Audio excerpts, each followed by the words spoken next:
حضرت ابراہیم کے گھر میں دو خواتین ہیں، ایک آپ کی بیوی ہیں، ایک حضرت ہاجرہ ہے، اولاد کوئی نہیں، بڑا میوہ ہے میٹھا، گھر وہی آباد ہوتا ہے جس میں بچے روتے ہیں، گھر ہوتا ہی وہ ہے جس میں بچوں کی چنچناہٹ ہوتی ہے، بھن بناہٹ ہوتی ہے۔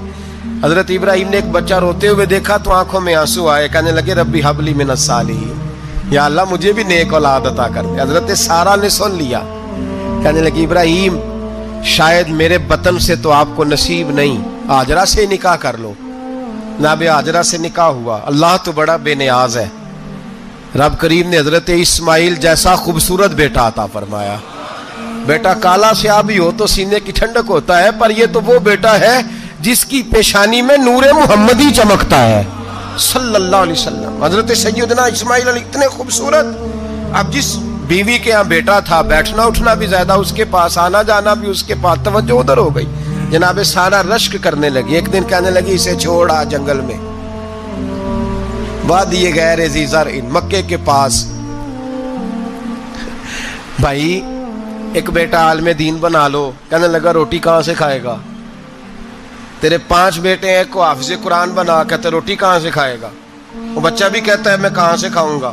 حضرت ابراہیم علیہ السلام تو چند مہینے کا بچہ چھوڑ آئے، تو کہاں سے روٹی کھائی حضرت اسماعیل نے؟ کہاں سے کھائی ان کی اماں نے روٹی؟ بھوکے مر جاتے ہیں یہ سارے۔ میں بڑی ذمہ داری سے کہا کرتا ہوں کہ جتنی خوبصورت روٹی اللہ کریم دین کے خادموں کو عطا کرتا ہے شاید کسی اور کے نصیب ہوتی ہو، لیکن ہم لوگ توجہ ہی نہیں کر رہے، ہمارا ذوق ہی نہیں بن رہا، ہم یہ محنت ہی نہیں کر رہے کہ قوم کو مستند علماء کی ضرورت ہے، علاقوں کے علاقے خالی ہیں، ادھر ہمارا مزاج ہی نہیں بن رہا، توجہ ہی نہیں دین کی خاطر۔ اور پھر چلے بچے تو بعد کی بات ہے نا، جو ابھی خود جوان ہے وہ بھی تو یہ دعا، ایک صاحب مجھے کہنے لگے میں دعا مانگ رہا ہوں اللہ مجھے بیٹا دے تو میں اسے دین پہ لگاؤں گا، تو میں نے کہا آپ بھی بوڑھے نہیں ہوئے، آپ خود ہی لگ جائیں، بیٹا تو ابھی آئے گا تو لگے گا نا، تو آپ تو اس وقت ہے تو آپ تو پہلے لگے نا صاحب، 2 گھنٹے تو نکال کے آئے، دین سیکھنے کو کافی ہے۔ آپ اتنی لمبی سوچ رہے ہیں کہ بچہ آئے گا تو بڑا ہوگا تو وہ جائے گا تو دیکھی جائے گی، ابھی تو آپ ہیں تو آپ تو آؤ۔ حضرت ابراہیم نے بچہ وہاں چھوڑا۔ یہاں سے جو عمرہ کرنے لوگ جاتے ہیں نا، جو حج کرنے جاتے ہیں، ان کو پتہ ہے کہ وہاں دنیا کی ہر نعمت ملتی ہے، پھر بھی ڈبل ٹرپل پیسے لوگ جیبوں میں ڈال کے جاتے ہیں۔ حضرت ابراہیم جب وہاں لے کے گئے تو کوئی انسان نہیں تھا، پانی کا قطرہ نہیں تھا، 2 کلو کھجوریں، ایک مشکیزہ، بیوی کو تھمایا۔ ہمارے گھر میں ہزاروں چیزیں پڑی ہیں، لیکن وہ جو توکل ہے نا وہ ختم ہو گیا ہے۔ اللہ دے گا، حلال حلال پہ قناعت کرے، جائز جائز پہ بھروسہ کرے، رب کریم عطا کرنے والا ہے، وہ مزاج ختم ہو گیا۔ حضرت سیدنا ابراہیم علیہ السلام 2 کلو کھجوریں، ایک مشکیزہ پانی کا دے کر کے، اور وہاں بٹھایا آپ نے اپنے بچے کو اور اپنی زوجہ جناب ہاجرہ کو، اور بٹھا کر کے یہ واپس پلٹنے لگے تو حضرت ہاجرہ سلام اللہ علیہ نے آواز دی، کہا ابراہیم کس کے سہارے پہ چھوڑ کے جا رہے ہیں؟ جہاں آب زمزم کا کنواں ہے نا، جو لوگ گئے ہیں جنہوں نے صفا مروہ کی صحیح کی ہے، صفا مروہ سے باہر نکلے نا، سرکار کی ولادت کا مقام ہے، اس جگہ پہ آب زمزم کا کنواں تھا، وہاں حضرت سیدنا ہاجرہ کو بٹھایا، کوئی چیز نہیں، کوئی درخت نہیں، کوئی کھیت نہیں، کوئی پانی نہیں، کوئی کنواں نہیں، وہاں بٹھایا اور بٹھا کر کے نکلنے لگے تو جناب ہاجرہ فرمانے لگی ابراہیم کس کے سہارے پہ چھوڑ کے جا رہے ہو؟ کہنے لگی اللہ کے سہارے پہ۔ تو پاک باز بی بی نے ایک لفظ پوچھا، کہا ابراہیم یہ میرے رب کا حکم ہے، یہ میرے، بس جن کا عقیدہ توحید مضبوط ہو ان کے لیے ایک جملہ کافی ہوتا ہے، یہ میرے اللہ کا حکم ہے۔ تو جناب ابراہیم علیہ السلام فرمانے لگے ہاجرہ ہاں رب کا حکم ہے۔ جب یہ لفظ کہے تو چاہیے تھا نا حضرت ابراہیم تسلی دیتے، تو بی بی صاحبہ تسلی دینے لگی، عرض کرنے لگی ابراہیم اگر اللہ کا حکم ہے تو پھر آپ ہماری فکر نہ کرنا، اگر یہ رب کا حکم ہے تو پھر ہماری فکر نہ کرنا، جس رب نے ہمیں یہاں تک پہنچایا ہے وہ ہمیں کبھی بھی ضائع نہیں فرمائے گا، پھر فکر نہ کرنا۔ حضرت ابراہیم آ گئے، بات آپ نے سنی ہوئی ہے، اشارہ کرنا مقصود ہے۔ 13 سال میں چلے مان بھی لیا جائے بعض روایات کی روشنی میں کہ آتے جاتے بھی رہے، لیکن مکمل دیکھ بھال اپنے بچے کی پرورش میں پورا حضرت ابراہیم علیہ السلام کا کردار، سارا کردار ماں کا تھا۔ میں جب خواتین کے بارے میں کوئی بات کرتا ہوں تو میں آپ کو اکثر کہتا ہوں کہ یہ صرف بیوی کے لیے حکم نہیں ہوتا، یہ ٹریننگ بیٹی کو دینی ہے اور بہن کو دینی ہے، یہ تربیت کریں اپنے گھر میں۔ میں تجربے کی روشنی میں یہ بات عرض کیا کرتا ہوں کہ بھائی بچے باپ کے فرما بردار اس وقت ہوتے ہیں جب اماں انہیں باپ کا فرما بردار کرتی ہے، اور بچے باپ کے نافرمان بھی تب ہوتے ہیں جب اماں انہیں باپ کا۔ میں نے اپنے کانوں سے سنا ایک دفعہ ایک بچہ اپنے باپ سے کہہ رہا ہے آپ نے تو ساری زندگی باہر گزار دی، پیسے کمانا کون سا مشکل کام ہے، دکھ سکھ تو سارے اماں نے برداشت کیے، سکولوں میں وہ جاتی تھی، فلانا کام وہ کرتی تھی، فلانا کام۔ اب یہ سوچ اس کی ذاتی تو نہیں، یہ اس کو دی گئی ہے، اور اگر اس کو یہ سوچ دے دی جائے کہ اماں کہے کہ میں تو اپنوں میں رہی ساری زندگی، میں نے تو اپنوں میں وقت گزارا، اور تیرا باپ تو کئی دفعہ جنازے بھی نہیں پڑھ سکا، اس نے تو ماں باپ ایسے دفن کر دیے، وہ اگر یہ سوچ فراہم کرے تو پھر بچہ باپ کا فرما بردار ہوتا ہے۔ اور یہ والی روایتیں ہم بیوی کو سناتے ہیں، حالانکہ کس کو سنانی چاہیے؟ بولیے، بہن اور بیٹی کو۔ بہن اور بیٹی کو سنائیں یہ باتیں، ان کو سمجھائیں، تاکہ آگے جا کے وہ جو گھر ترتیب دیں وہ گھر بڑا عمدہ اور نکھرا ہوا ہو۔ حضرت سیدنا ابراہیم 13 سال کے بعد آئے، چونکہ گھر میں اللہ تبارک و تعالیٰ کی دوستی کا چرچا تھا، اللہ تبارک و تعالیٰ کی محبوبیت کا غلبہ تھا۔ 13 سال کے بعد فلما بالغ معہ سعیا، بیٹا جب اتنا بڑا ہوا کہ سال چلنے لگا تو حضرت ابراہیم نے اپنے بیٹے کو بلا کے کہا بیٹا مجھے خواب آئی ہے، میں تجھے ذبح کر رہا ہوں، تیری کیا رضا ہے؟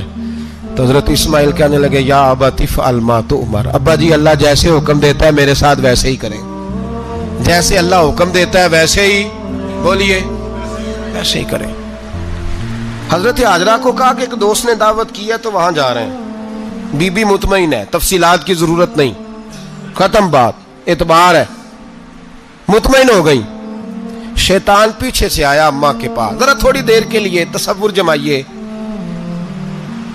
یہاں تو پڑوسن آ کے کوئی بات بتا دیتی ہے خاوند کے بارے میں تو کئی مہینے جھگڑا جاری رہتا ہے، پڑوسن محلے دار۔ شیطان نے آ کے بتایا لفظ کیا ہے؟ کہا حاجرہ تمہیں پتہ ہے کہاں جا رہے ہیں؟ کہا دوست کی دعوت میں۔ تو کہنے لگے دوست کون ہے؟ رب کریم، اور ابراہیم کا خیال ہے کہ اس رب نے مجھے حکم دیا ہے کہ میں ذبح کروں۔ تو حضرت حاجرہ کہنے لگی کبھی باپ بھی بیٹا ذبح کرتے ہیں؟ تو شیطان کہنے لگا ان کا خیال ہے کہ ان کے رب نے حکم دیا ہے۔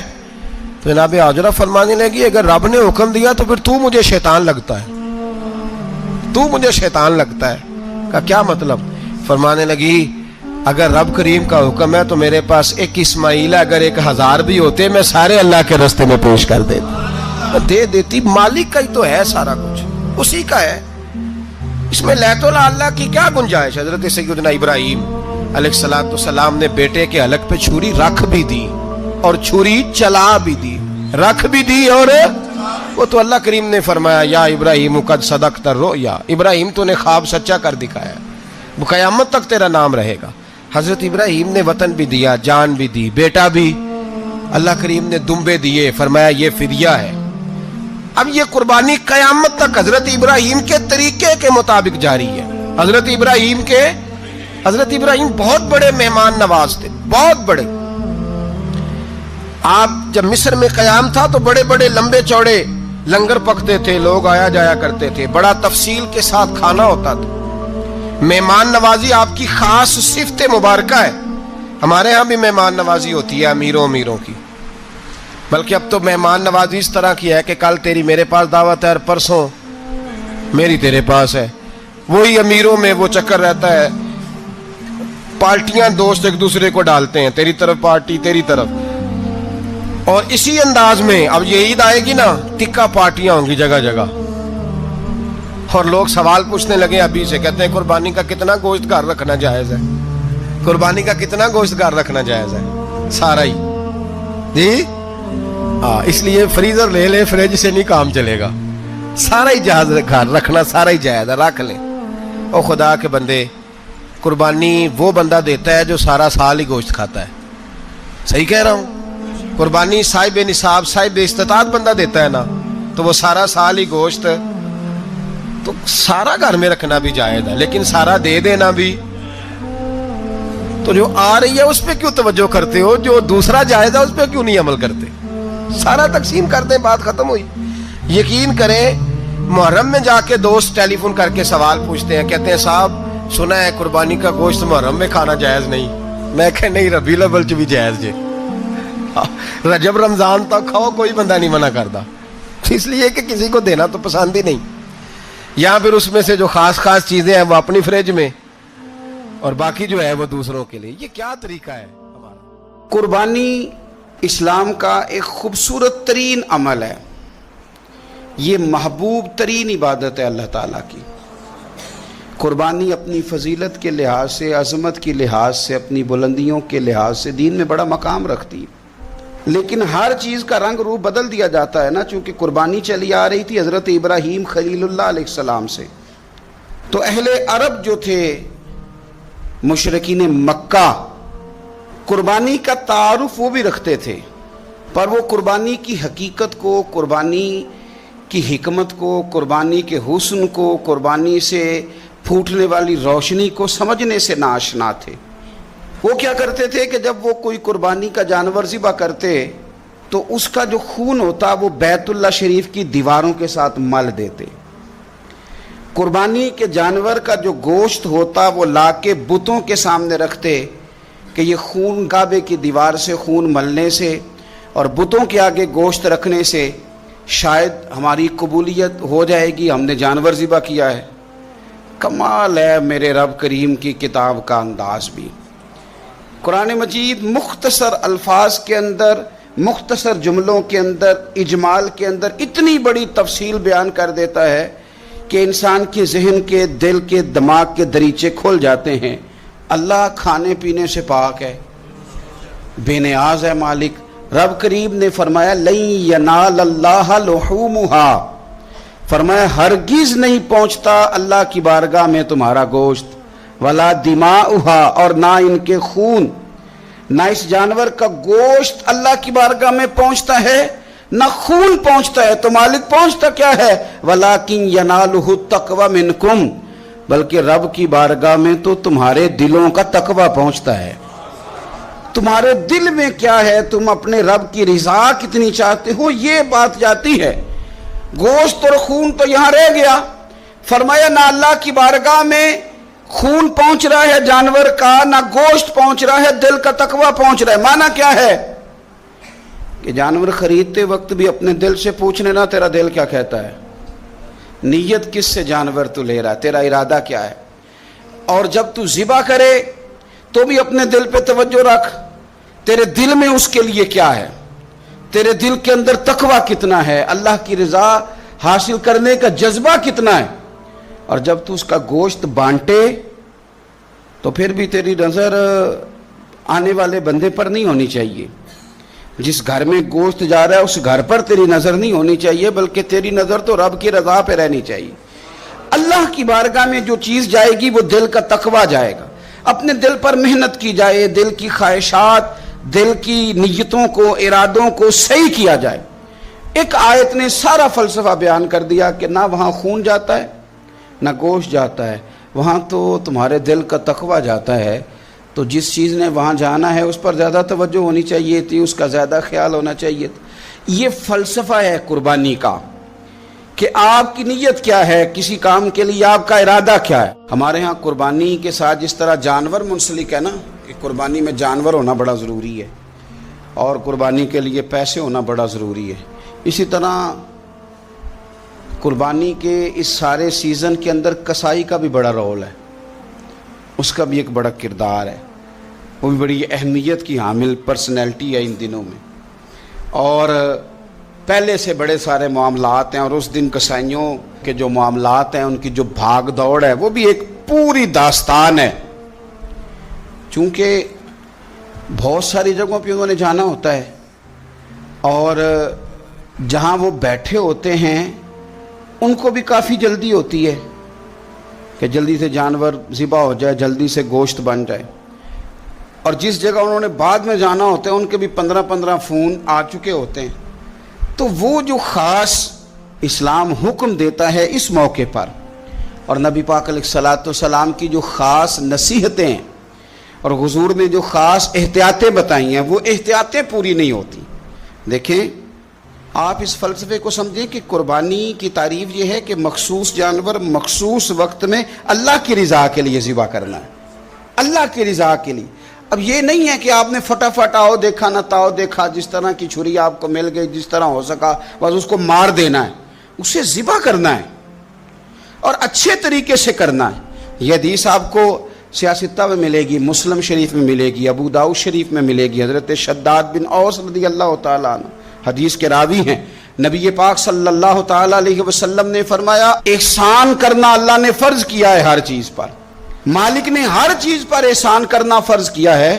تو فرمایا جب تم ذبح کرو تو اچھے طریقے کے ساتھ ذبح کرو, چھری کو تیز کرو, اور فرمایا ذبح ہونے والے جانور کو آرام پہنچاؤ. اچھے طریقے سے ذبح کرو, چھری تیز ہو, اسے آرام ہو, اسے تکلیف نہ پہنچاؤ. اچھے طریقے سے ذبح کرو, اسے ٹھنڈا ہو لینے دو, پھر اس کی کھال اتاری جائے, تھوڑی احتیاط کی جائے, اچھے طریقے سے چیزوں کو لیا جائے. آپ دیکھیے حضور ایک بات کرتے ہیں لیکن سوچ کے دھارے بدل کے رکھ دیتے ہیں. رسول کریم صلی اللہ تعالی وسلم گزر رہے تھے تو ایک شخص نے بکری کے پہلو پر پیر رکھا ہوا تھا اور وہ چھری تیز کر رہا تھا. یعنی بکری کو اس نے گرایا ہوا ہے, لٹایا ہوا ہے, اور پہلو پر پیر رکھا ہوا ہے, اور ساتھ ساتھ وہ چھری تیز کر رہا ہے. تو نبی پاک صلی اللہ تعالی علیہ وسلم نے کیا خوبصورت بات ارشاد فرمائی. حضور علیہ الصلوۃ والسلام فرمانے لگے تم اسے 2 موتیں دینا چاہتے ہو, دوہری تکلیف میں گویا تم مبتلا کرنا چاہتے ہو, اس کے سامنے ہی تم چھریاں تیز کر رہے. حضور فرمانے لگے 2 موتیں دینا چاہتے ہو, چاہیے تھا کہ پہلے سے یہ سارے اوزار تمہارے تیار ہوتے تو اس دن کسی ایمرجنسی کا شکار نہ ہو. 3 دن شریعت نے اسی لیے تو رکھے تھے, اسی لیے تو وقت رکھا تھا. آپ اس طرح کا کوئی ماحول نہ بنائیں جس سے جانور کو بھی تکلیف ہو, اذیت ہو. میں نے کہا کہ میرے کریم فرماتے ہیں رب نے ہر چیز پر احسان کرنا فرض کیا ہے. اچھے طریقے سے ذبح کریں, چھری کو تیز کریں, جانور کو آرام پہنچائیں. اور اگر آپ نے ابھی تک ہمارا چینل سبسکرائب نہیں کیا تو فوراً سبسکرائب کیجئے, ساتھ ہی بیل آئیکن پر کلک کریں تاکہ مزید آنے والی ویڈیو ہیں وہ آپ کو وقت پر ملتی رہیں. اللہ حافظ.